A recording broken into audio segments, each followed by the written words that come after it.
Coucou tout le monde, j'espère que vous allez bien. On se retrouve aujourd'hui dans une vidéo spéciale PMA. Ça fait un moment que je vous en ai pas refait, enfin un moment, je ne sais plus. Je vous mets la dernière juste ici. Et tout au long de la vidéo, je vous mettrai tout ce qui est en rapport avec la PMA que je vous ai déjà fait juste ici en... Bref, vous cliquez, vous verrez bien. Je devais vous la faire pour ce week-end, mais vous savez que je suis repartie 2 jours et ça a été très compliqué. Là, il est plus de 22 h et je vous la mettrai demain matin pour 7 h 30. Comme ça, si vous voulez la regarder de bonne heure. Je pense, je vous en reparlerai dans le vlog. Le vlog sortira mercredi. Je vais être un peu décalée, mais vous inquiétez pas, c'est pas très grave. Bref, on va parler PMA. Donc, si vous me suivez, on a eu un rendez-vous mercredi dernier et qui s'est plutôt très bien passé. On a été dans un centre PMA, donc on a été à celui de Cherbourg. J'étais complètement stressée. Alors, je vais vous dire pourquoi. Parce que, bah voilà, j'ai le poids. Et je sais que, par exemple, au Chute-Camp, on est très vite bougé à cause du poids. Et franchement, ça me faisait vraiment peur. Mais on est tombé sur un gynécologue, en l'occurrence, adorable, franchement très très gentille. Elle m'a juste dit qu'il faudrait que j'arrête complètement de fumer. Elle m'a dit de me mettre à la cigarette électronique pour le moment, c'est très bien ce que je fais. Mais par la suite, arrêter également la cigarette électronique. Et j'y travaille, croyez-moi, j'y travaille plutôt pas mal. Bon, ça va, je croyais que j'allais avoir une sale tête, mais bon, ça va, bref. Et donc voilà, juste ce qu'elle a pu nous dire vraiment qui pourrait poser un tout petit peu problème. Mais pour elle, il n'y avait aucun souci. Elle nous a pas du tout parlé, ni à moi, ni à Matt, de notre surpoids qu'on pouvait avoir. Donc c'était plutôt cool. Elle nous a demandé énormément d'infos sur notre vie privée, vraiment beaucoup. Ce que mon gynécologue m'avait pas du tout demandé avant et que je me serais même pas du tout posé la question. Quelles étaient nos habitudes de vie, quel était notre mode de vie, quand j'étais de nuit, comment je vivais ça, quand j'étais de jour, comment on vivait ça, je vous dis tout, hein, nos rapports sexuels à quelle fréquence, enfin plein de choses comme ça, alors que la gynéco d'avant m'avait pas demandé, mais je lui en veux pas, hein. Vous savez que ma gynécologue d'avant, je l'aimais beaucoup, elle était vraiment très gentille et je suis très contente qu'elle ait pu passer la main et encore plus avec celle-ci, vraiment, elle est vraiment adorable. Ça nous fait un peu de kilomètres à faire extrêmement souvent dans le mois. On va y aller très régulièrement. Mais franchement, je m'en fous de faire des kilomètres. Ça nous fait 120 km aller-retour à peu près. Mais franchement, c'est pas grave. Si à la fin, on a le bonheur qu'on veut, écoutez, c'est plutôt cool. Sinon, donc, elle nous a refait faire, elle nous a donné beaucoup d'ordonnances. À savoir que je suis prise en parcours PMA à 100% par la sécurité sociale depuis le 1er avril 2021 jusqu'en le 1er avril 2026. Et après, si je ne suis toujours pas enceinte ou si, admettons, on en veut un deuxième, si on a réussi à en avoir un, on refera un dossier.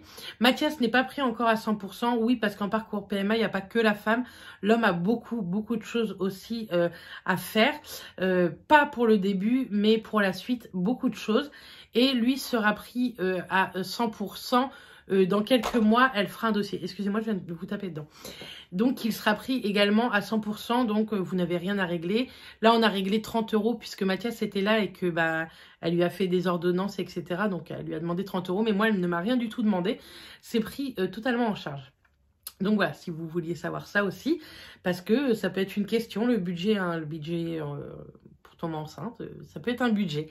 Donc voilà, sinon à Mathias, ça lui a redemandé un spermogramme à faire avec 3 jours d'abstinence avant de le faire. La dernière fois, quand j'avais appelé le labo l'année dernière, quand Mathias l'a fait, il fallait 11 jours d'abstinence et là, elle a été horrifiée de voir ça. Elle a dit que c'était du grand n'importe quoi, qu'il fallait maximum 5 jours d'abstinence avant de faire un spermogramme. Donc là, il a rendez-vous bientôt, enfin dans 2 mois. J'ai pas pu avoir de rendez-vous avant, malheureusement, parce qu'en même temps, il recherche d'autres choses dans le spermogramme qu'ils n'ont pas recherché l'année dernière.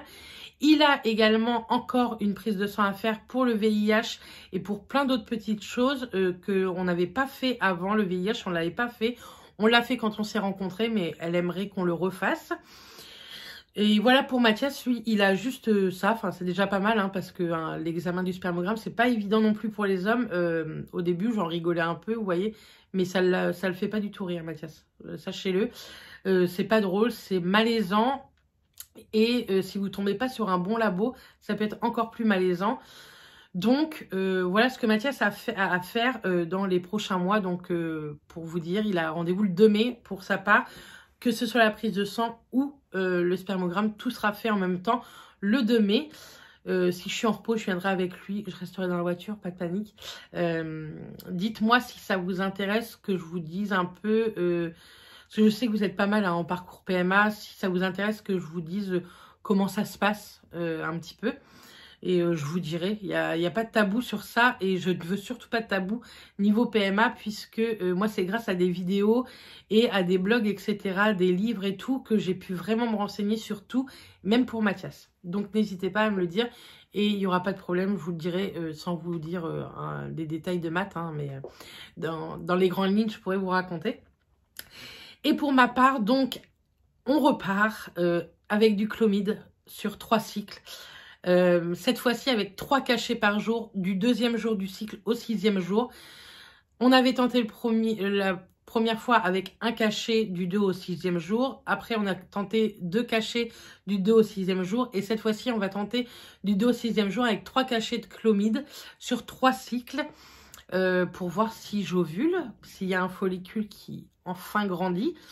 Donc, on verra ça au prochain cycle. Le prochain cycle de mes règles arriverait normalement à peu près le 13 mars. Donc, je vous tiendrai au courant. Il y aura d'autres vidéos parcours PMA, vous inquiétez pas. Donc, voilà. Donc, elle me remet sur Clomid. Elle m'a mis sous Zovinol également. Donc, c'est un sachet à prendre par jour. Qui, ça, par contre, c'est un complément alimentaire qui n'est pas du tout remboursé. Ça m'a coûté 27 € la boîte de 30 sachets. C'est un sachet par jour et elle me l'a prescrit sur 3 mois. Donc, le sachet, je trouve qu'il y a un goût complètement chelou. Mais je le prends le matin avant mon petit-déj. Pif, paf, pouf, c'est fait, on n'en parle plus. Donc, à l'intérieur, vous avez de l'acide folique et du zinc et pas mal de petites choses, des vitamines, etc. qui aident également à tomber enceinte, à l'ovulation, etc. Donc, je les prends et je m'en fiche que ce soit 27 € tous les 30 jours. On va mettre toutes nos chances de côté, même si ça peut nous coûter un petit peu de sous à côté. Franchement, on s'en fiche. Donc voilà pour ça. Elle m'a donné également une prise de sang longue comme le bras. J'essaierai, si vous voulez, de vous noter un petit peu ici, mais franchement, si vous n'êtes pas du milieu, vous n'allez rien y comprendre.